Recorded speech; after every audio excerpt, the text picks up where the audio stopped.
The unexpected lottery luck of landing the number 2 pick has split the Spurs fan base. Typically united, the Spurs family now stands divided. One camp demands trading the pick for Giannis, while the other insists on drafting Harper. Both sides present compelling cases. Let's examine all arguments objectively and reach a final verdict. Greek Freak is essentially a consensus top 3 NBA player. When such a player becomes available, you go all in without hesitation. Opportunities like this rarely emerge. The last comparable example was Kawhi in 2019, fresh off his Toronto championship. Though even that situation differed since he wasn't truly on the market. The counter-argument? The price. While Giannis' elite status is undeniable, what would San Antonio have left after a trade? Milwaukee's front office appears determined to extract maximum value. Bucks GM John Horst is going to go for blood, and he is not going to just try to be on good terms with Giannis. He's trying to do right by the Bucks. The real question I have isn't what would it cost, but which core Spurs players would survive the deal? Would there be any roster balance left, or just another top-heavy big three with zero depth? Well, to tackle this question, let's quickly tier Spurs' current roster. Tier 1, Untouchables, Wemby and Fox. Despite some trade rumors, Fox's expiring contract, his desire to be in Spurs and fit concerns with Lillard make him unlikely to be moved. Tier 2, Youth with all-star upside, Harper and Castle. Jeremy Sohan probably doesn't qualify in Milwaukee's eyes. Tier 3, role players with sizable contracts, Devin, Keldon, and HB. At least one of them would need to be included for salary matching. Tier 4, small contracts as filler. Realistically, Milwaukee would demand both young prospects plus Vassell, possibly dumping a bad contract on us while taking Sohan too.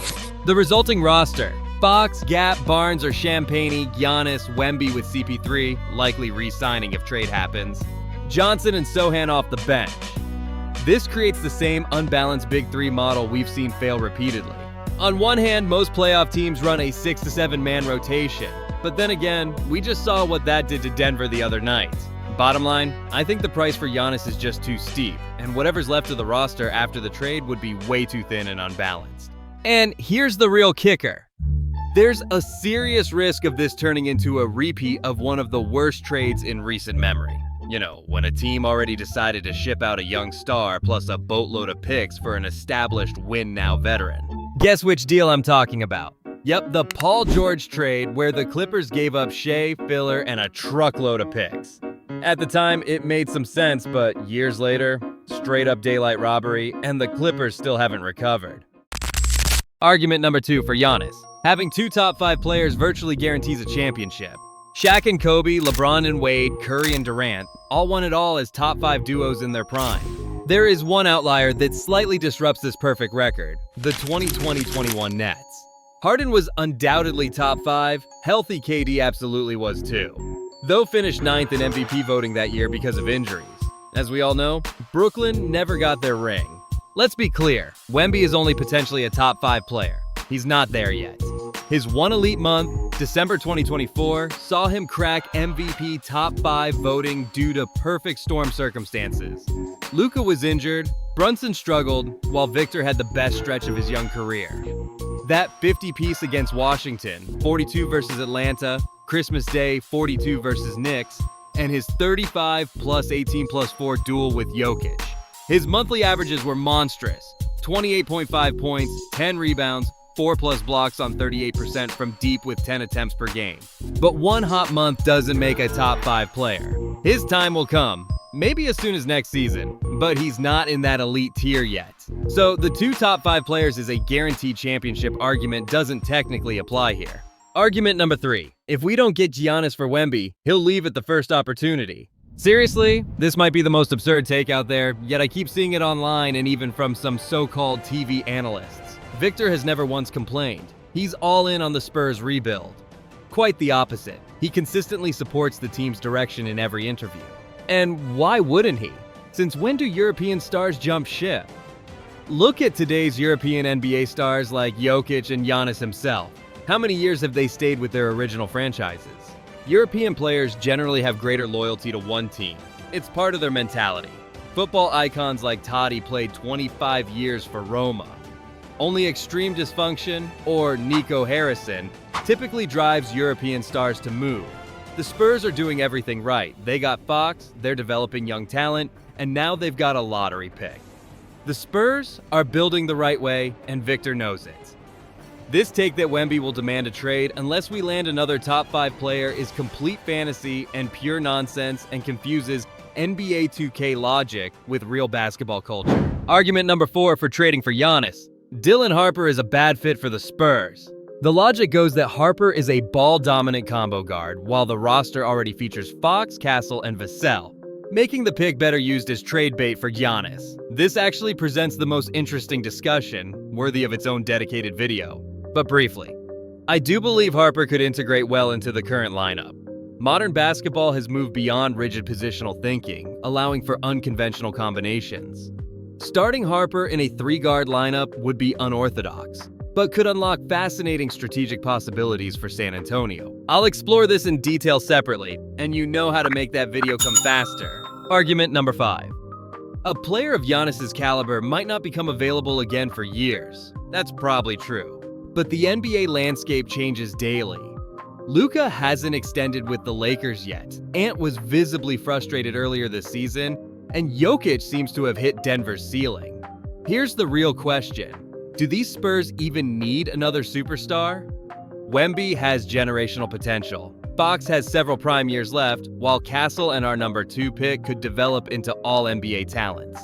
The raw talent is clearly there. What's needed now is development time, 1 to 2 strategic additions, and most importantly, letting this core grow together as a team.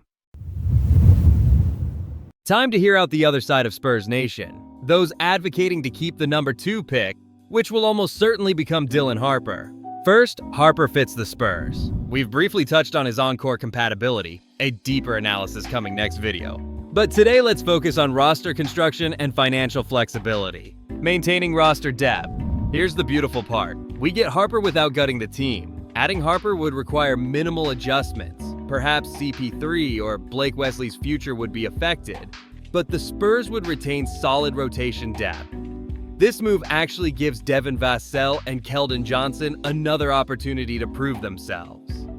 The biggest advantage over a Giannis trade, acquiring Harper means absolutely 0 core pieces sacrificed, immediately making the team both deeper and more talented. Financial flexibility. The number 2 pick's contract, about $12 million, essentially replaces Chris Paul's salary on the books. With Fox's impending near-max extension, the Spurs would maintain an ideal financial structure. Wemby's rookie deal for 2 more years, Castle contract for 3, and Harper's cost-controlled deal for 4. Sure, paying everyone in 2028 will hurt, but that's tomorrow's problem. Right now, the books are poetry. Dynasty. There, I said it. Spurs not building just another playoff team, but crafting the next decade's basketball standard. Sure, the new CBA rules make Spurs, Warriors, Lakers style runs improbable. Goodbye super teams. Yet if any franchise can rebuild a lasting powerhouse, it's San Antonio. Adding Harper would cement their young core as the NBA's most fascinating and promising foundation. To summarize, I'm 99% certain the Spurs won't pay full price for Giannis. Trading 2 potential all-stars on rookie contracts for a 30-year-old simply isn't the Spurs way. The only possible scenario is a discount deal like the Fox deal. Remember how most assumed acquiring De'Aaron would cost Spurs Stefan or Devin, or even both? Yet Brian Wright secured him for just rotation players and modest picks. The Spurs hunt patiently. No reckless shots, just one perfectly timed strike.